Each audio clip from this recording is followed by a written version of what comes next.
the other day, I made I'm here with my daughters, and they also had friends, and for the first time we did a kind of New Year's thinking at the edge with this younger generation, and they experienced something which I always experience in thinking at the edge, that it just takes a little bit more of listening, a little bit more of attending to what you mean, and you touch this web, so that even if you speak about something which is totally specific to you, the way you say it is relevant for somebody else, even though she is concerned with something totally different.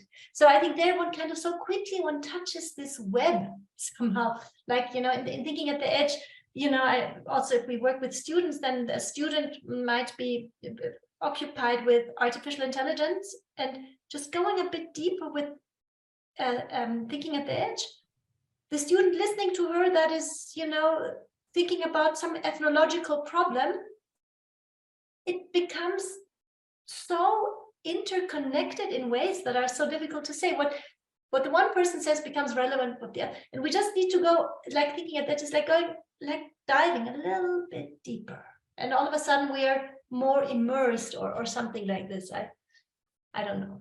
Absolutely, yes. Yeah. And it also erases that distinction that we make between the theoretical and the personal. Yes. When you're thinking, whatever you're thinking about, it brings thinking alive to this deeply personal place that has to be, that any real thinking is from the person, it's in the person, it's relevant to the people. Yes, that's so right.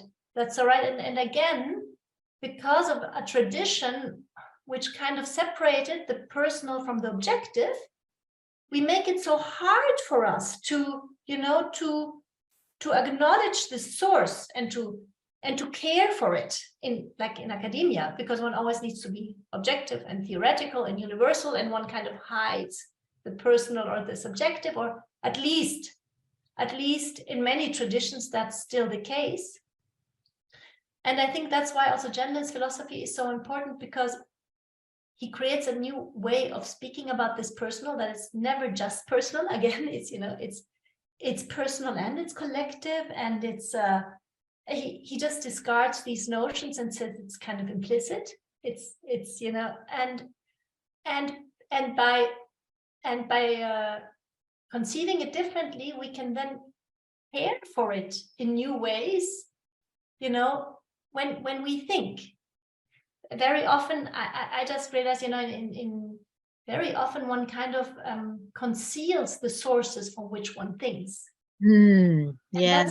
That's a pity, and that has a big impact on how we communicate.